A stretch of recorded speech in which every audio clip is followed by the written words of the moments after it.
Bienvenidos a la primera edición de nuestro podcast Impactos Económicos del COVID-19. Este proyecto se encuentra dentro del marco del proyecto PAPIT IN 301-820, Coordinación de Política Fiscal, Monetaria y Financiera para el Desarrollo Económico de América Latina. Está con nosotros Tania Hernández, estudiante de Economía de octavo semestre. Así también está José Garduño, estudiante de octavo semestre de Economía. Y Pedro Mora, estudiante de décimo semestre de Economía. Ellos nos hablarán un poquito de este tema. Gracias, Montse, por esa presentación y pues feliz y contento aquí estando con mis compañeros, iniciando este pequeño proyecto. Lo que vamos a abordar el día de hoy es cómo ha afectado el coronavirus a la economía aquí en México. Y bueno, en todo el mundo también es algo que está a escala global y pues que sí ha sido una cosa bastante interesante. Y bueno, nada más para poner en contexto lo que es esta pandemia. Resulta que el coronavirus fue un virus que se encontró en una ciudad en China, Wuhan. Fueron los primeros, los inicios de esta situación. Y bueno, todo esto ya es historia. Poco a poco fueron países teniendo este problema, fueron infectándose y fueron apareciendo casos hasta que en marzo del 2020 ya se tomó como que fue una pandemia mundial.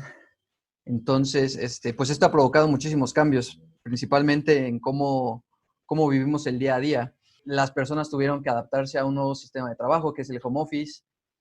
Muchas personas tuvieron pues problemas porque no tuvieron el sustento que tienen día a día, porque como saben, México es un país que no se deja de mover y todos los días hay que trabajar y si no se trabaja ese día, pues es casi como que si no llega comida a la casa, ¿no? Entonces, este cisne negro, como se le conoce a los acontecimientos de improviso en la economía y bueno, en cualquier rama de la sociología, ha afectado de manera muy fuerte. Nada más para dar también una cifra de cómo estamos actualmente, el panorama de México, es que según la Dirección General de Epidemiología, las cifras son las siguientes. Casos confirmados, 543,806. Casos negativos, 599,525. Defunciones, 59,106. Y casos recuperados, también es importante mencionar las buenas noticias, 371,638. Esto es a datos de 20 de agosto de 2020. Y bueno, nada más también hablando un poquito del panorama de México antes de la pandemia, pues no, hay que mencionar que para noviembre de 2019 México tenía una tasa de crecimiento de menos 0,1%. Entonces, más que nada, más que crecer, estábamos decreciendo, ¿no?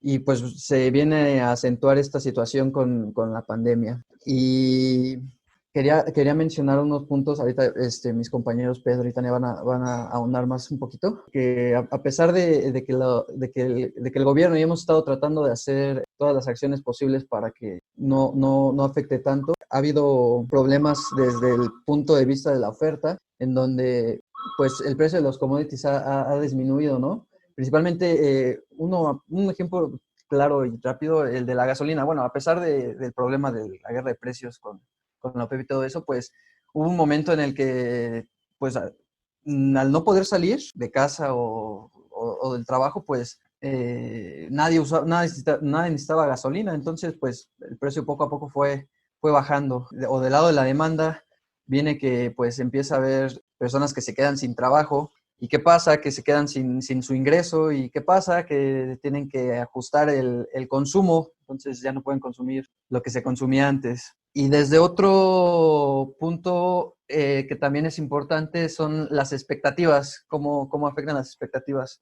Y bueno, creo que sí puedo cederle la palabra a mi compañero Pedro para que nos explique un poco más acerca de estos problemas en cuanto a oferta y demanda. Sí, los antecedentes son importantes porque pues sí se había registrado tasas negativas y ya varios economistas habían predecido una recesión en 2020, no solo en México, en el mundo. Hay un economista coreano que se llama Kim Jong que predijo la recesión del 2008 y predijo una en el 2020 pero pues el impacto del COVID la empeoró, ¿no? El impacto económico que tiene el COVID-19 se puede analizar desde dos componentes muy generales de la economía, que es la oferta y la demanda. Y después se puede ir desarrollando pues a niveles macroeconómicos esta crisis sanitaria. Por el lado de la demanda, se modificaron de cierta manera los patrones de consumo. Es decir, ante esta crisis sanitaria, pues evidentemente se va a cuidar más, va a tratar de comer menos comida chatarra, va a tratar de ser pues más saludable con su comida, va a ser un poco más exigente con los puestos o con los pequeños comercios que se encuentran en la calle, sobre todo en Ciudad de México, que pues no tienen como que una higiene totalmente adecuada. Entonces esta gente va a empezar a ser más exigente y se van a modificar todos esos patrones de consumo. Esto es por una parte. Por otra parte, también como a consecuencia del COVID-19 hubo un paro en la economía, hubo un paro en la producción, hubo gente desempleada. Entonces, en cuanto a la estructura de patrones de consumo, se dejarán de consumir menos bienes duraderos, se empezarán a consumir más bienes necesarios. Bueno, se seguirán consumiendo los bienes necesarios, pero los bienes duraderos, que pueden ser coches, consolas de videojuegos, todo este tipo de cosas, se dejarán de consumir porque hubo una disminución en el ingreso real de las familias en México y en el mundo, ¿no? Entonces, pues las industrias que se dediquen a la realización de estos bienes se verán fuertemente afectadas. Y esto nos lleva al lado de la oferta. Por el lado de la oferta, como bien dije, pues estas industrias que se dedican a realizar los bienes duraderos se verán fuertemente afectadas. Esto aunado al hecho de que también, dadas las medidas de seguridad sanitaria, hubo un paro en el proceso distributivo de los insumos. Entonces, por ejemplo, una industria en México que tiene muchos insumos del extranjero, pues hubo un paro en su proceso productivo. Esos insumos ya no están llegando al país. Entonces, hay pues de dos sopas: o dejas de producir o te buscas otros proveedores que te puedan dar esos insumos. La segunda opción es un tanto más cara. Suena ilógico, pero es así que encontrar un proveedor local en México es a veces mucho más caro que encontrar un proveedor chino y que te lo mande. Entonces, así funciona la economía global de hoy en día, así funcionan las cadenas globales de valor, y hoy se vieron fuertemente interrumpidas, y pues al verse una reestructuración en estas industrias, va a haber una elevación en los precios de los productos. Esto se va a trasladar directamente pues a los bolsillos de los consumidores, ¿no? Y este ciclo, porque por ejemplo se paran estas industrias, entonces se despide más gente, se disminuye aún más el ingreso real de las familias, y entonces pues disminuye más la demanda, entonces la oferta se ve afectada, y es un ciclo económico, es un miniciclo económico dentro del gran ciclo, o dentro de la gran fase de este ciclo económico en la que nos encontramos, que en este caso la fase pues ya es crisis, ¿no? Es una crisis coyuntural que dará paso eventualmente, cuando se quiera subsanar, a una crisis estructural por cosas que pues vamos a ir platicando más adelante, pero por lo tanto le cedo la palabra a mi compañera Tania. Hola, ¿qué tal a todos? Muchas gracias por estar con nosotros.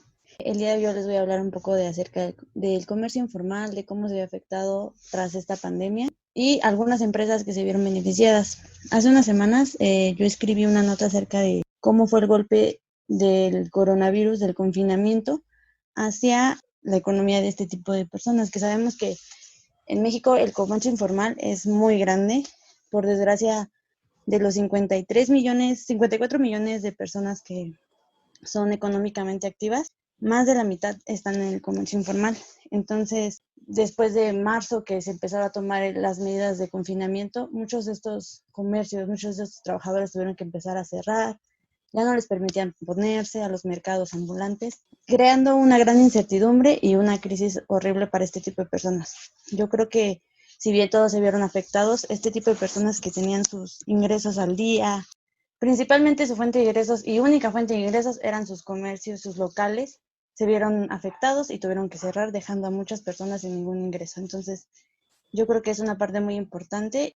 Me gustaría comentarles, hace unas semanas la doctora Eufemia estuvo en un podcast en Radio UNAM y comentaba que no todas las empresas estaban afectadas, que había unas empresas que estaban viéndose fortalecidas como las de streaming, que las personas al momento de que nosotros estábamos en confinamiento pedíamos por internet por necesidad. Yo al momento estoy trabajando en una empresa de servicios y también se vio fortalecida como Walmart en sus servicios de entrega a domicilio, también Superama, de igual manera Soriana, esas empresas se vieron fortalecidas. Yo creo que ni hay ni hay cosas malas, ni hay cosas buenas en esta pandemia. Sí, no, es evidente que hay empresas pues que se vieron beneficiadas. De hecho, Google y Facebook y Seneca, que es una de las farmacéuticas más grandes, en la bolsa de valores en Estados Unidos se dispararon sus acciones, sus valores, igual con Amazon, Jeff Bezos otra vez siendo como que el referente y otra vez siendo el hombre más rico del mundo por esta misma razón, de que sus empresas de servicios digitales, farmacéuticas, todo este tipo de empresas se vieron pues beneficiadas de cierta manera por el COVID-19. Sí, no, es impresionante cómo estas nuevas aplicaciones y servicios despuntaron con esta situación, ¿no? Porque en el momento en el que nosotros nos dicen, ¿saben qué es mejor quedarse en casa? Pues en automático buscas como la opción, ¿no? Entonces, ¿cuál es la opción? Puedes buscar comida en, no sé, en Uber Eats, mandar, no sé, paquetería hay una aplicación que se llama iBoy, está también Rappi, y sí, todas estas aplicaciones pues se vieron súper beneficiadas. Yo recuerdo haber Zoom visto, también tuvo un incremento increíble de personas que descargaban Zoom porque pues home office, escuela a distancia, este tipo de plataformas se vieron muy beneficiadas. claro, súper beneficiadas. Y es que también es importante ver esto porque hay ahorita un problema o un debate de cómo es que estas empresas ganan y al final no, por cuestiones ya sea legales o así, no terminan por pagar impuestos.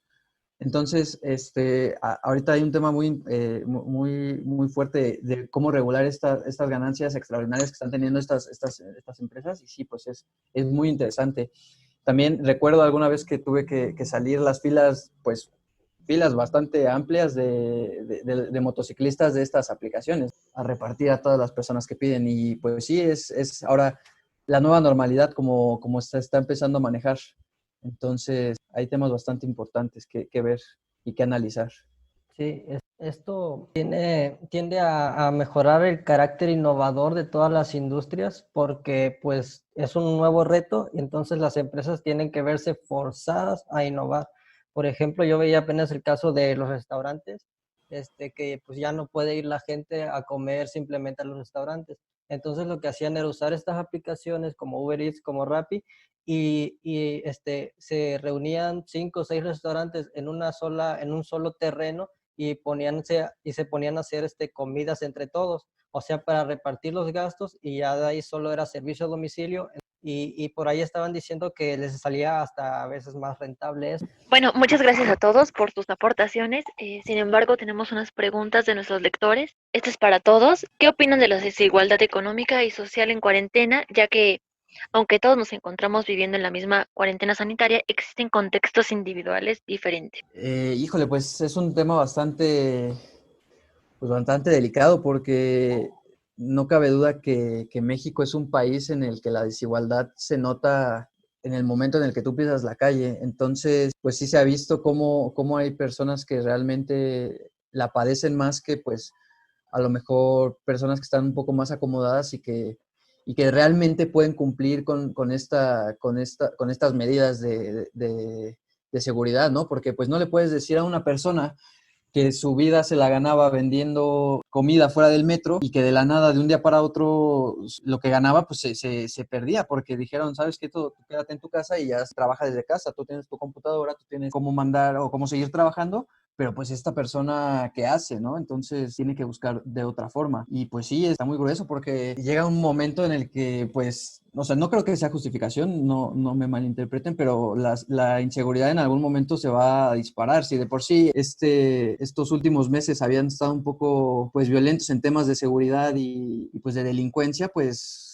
en el momento en el que esas personas otra vez se queden sin qué, pues, ¿qué van a hacer? Pues van a buscar cómo pues, llevar sustento, porque al final es un sustento que llevan a casa y pues es la realidad en la que vivimos. De hecho, se hizo mucho meme esto de que salían artistas diciendo quédate en tu casa y en sus pues mansiones, ¿no? Y pues la realidad es totalmente distinta. Pero en cuanto económicamente, en cuanto a la desigualdad de ingresos, no solo, o sea, como empezamos la cuarentena ya había una desigualdad de ingresos pues amplia, pero cuando termine la cuarentena pues va a ser aún mayor porque como dije hace rato, se perdieron muchos empleos y por tanto se perdió un ingreso real y esto abre aún más la brecha de desigualdad. Sí, sin duda, sin duda.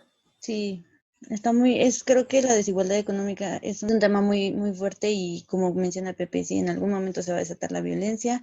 Yo creo que es un tema de conciencia para que esto se regularice y pues con la nueva normalidad poco a poco adaptarnos. Bueno, la siguiente pregunta es para Pedro y es, ¿cuáles son las medidas viables que se podrían tomar para hacer frente a la crisis estructural de la economía? Para hacer frente a la crisis estructural en cuanto al país de México se refiere, es complicado responder la pregunta porque la crisis estructural ya se ha venido postergando, pero para hacer frente a esta crisis, yo creo que lo ideal sería monetizar deuda, pero hacerlo desde una forma inteligente, ¿no? No como lo hizo Estados Unidos en el 2008 o como lo está haciendo precisamente ahorita. En el 2008 Estados Unidos imprimió 3 billones de dólares, pues billones, millones de millones, no miles de millones como dicen los gringos, sino 3 billones de dólares en 6 años. La Reserva Federal de Estados Unidos programó estos 3 billones para imprimirse en 6 años para reactivar la economía. Hoy se imprimió esa misma cantidad, 3 billones de dólares en los primeros 3 meses. Eso te habla del impacto que tuvo. Sin embargo, el problema con imprimir tanto este dinero es que, bueno, primero que nada creó una inflación, ¿no? Y como está el mercado laboral, pues se van a inflar los precios de los productos, pero no se va a inflar no se va a inflar a sí mismo el salario, o sea, no creo que incremente el salario como está el mercado laboral. Entonces esto va a afectar el poder adquisitivo de los consumidores, pero lo ideal sería, tanto en México como en el resto del mundo, la monetización de la deuda sí puede ser una solución, pero tiene que hacerse de manera inteligente. Este economista que les comentaba hace rato, el coreano, decía que para subsanar esto, que es un problema, tiene que ese dinero que se va a monetizar, esa deuda que se va a adquirir por parte del gobierno, tiene que invertirse en investigación y desarrollo, porque esto hace pues lo convierte en algo tangible, ¿no? No solamente en los elefantes blancos que son para cumplir las agendas políticas de voy a crear un hospital pero nunca se va a echar a andar, o voy a crear una escuela o simplemente voy a hacer una carretera. No, se tiene que invertir este dinero, o sea, se tiene que endeudar casi de ley, pero tiene que hacerse de manera inteligente. La siguiente pregunta es para Tania. ¿Es posible una recuperación de los sectores más afectados del comercio informal en el corto plazo?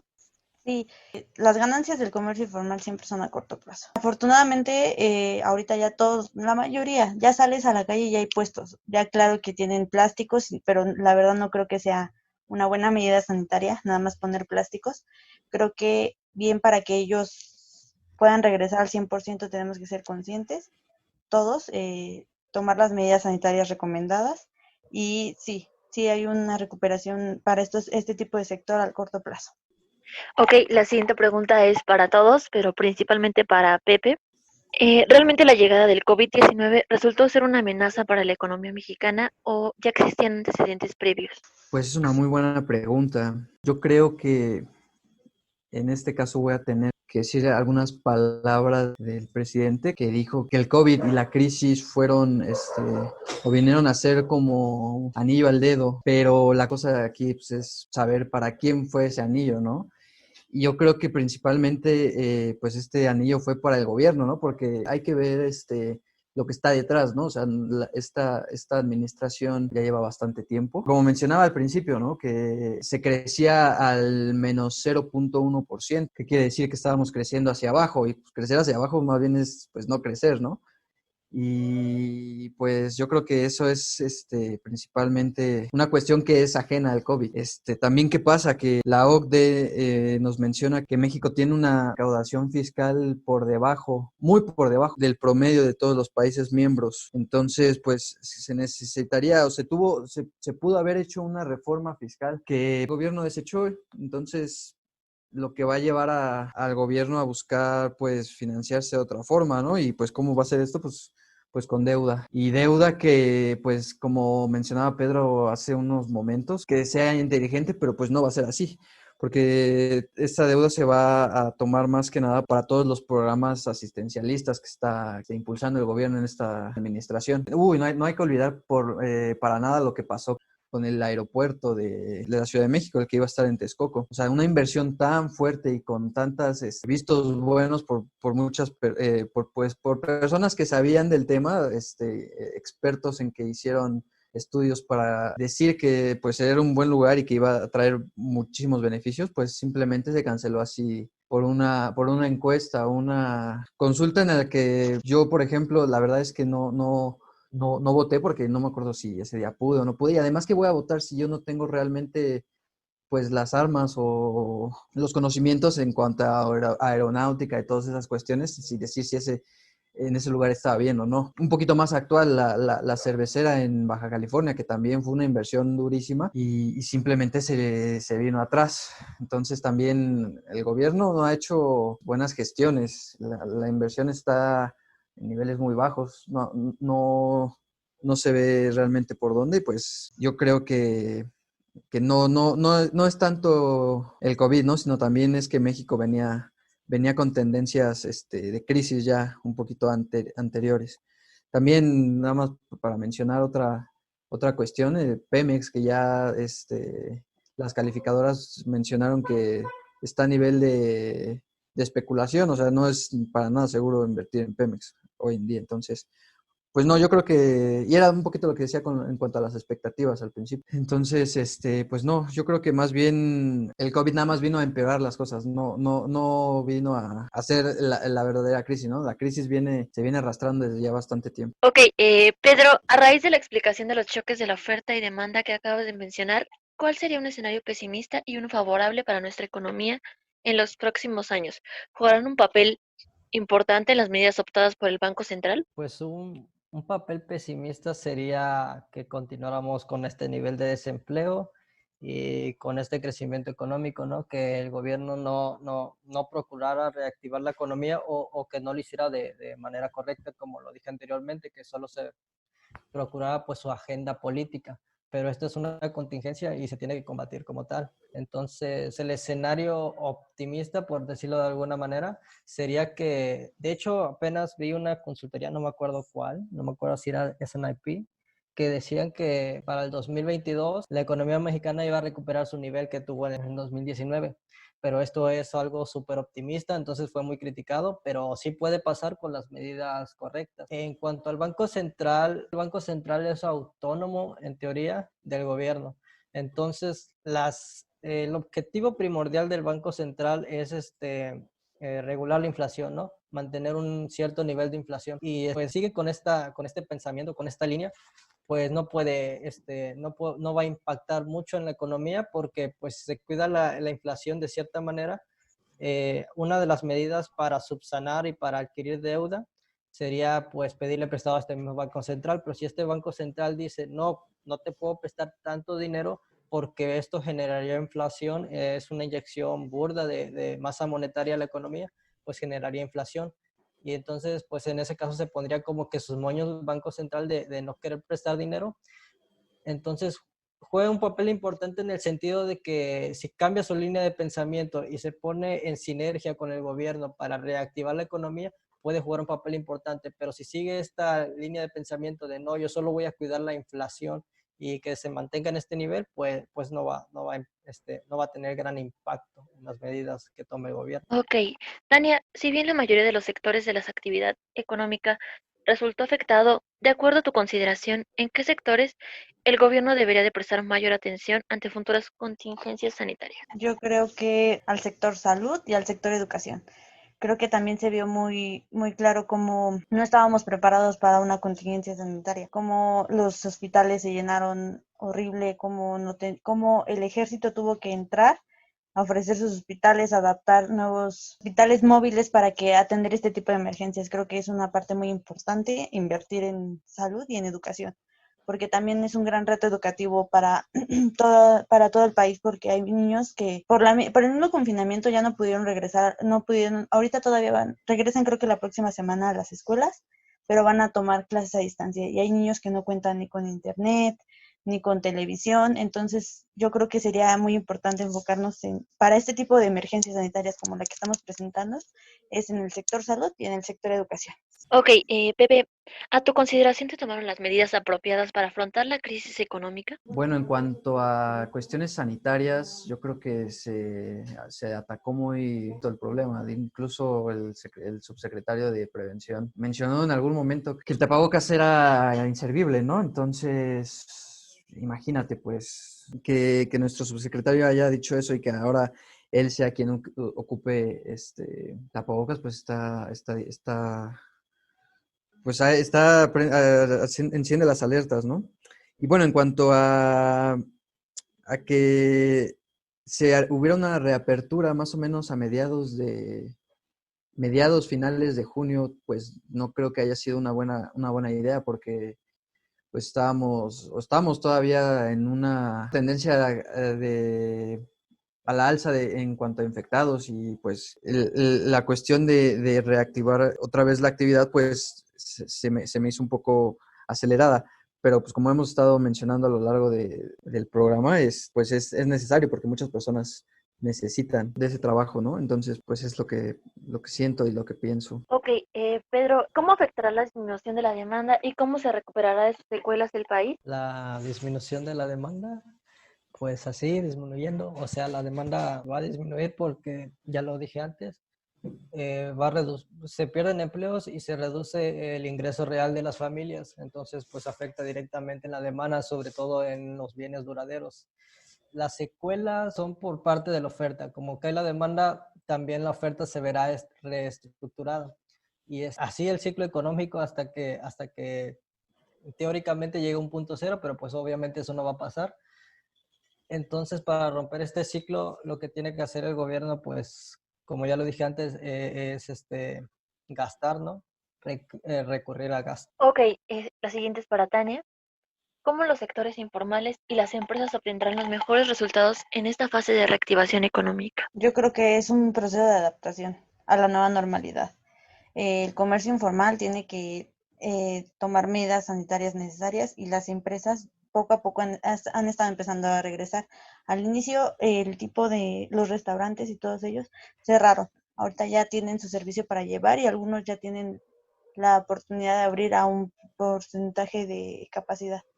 Entonces yo creo que es un proceso de adaptación, de conciencia de todos, que tenemos que tomar medidas sanitarias fuertes, porque al momento en que se pasó a un semáforo naranja, todo el mundo como que empezó a tomar medidas menos necesarias, todos empezaron a salir y creo que sí estaríamos listos como los países europeos para empezar a reactivarnos por completo, pero con conciencia, con las medidas que se tienen que tomar, con cubrebocas, si es necesario caretas.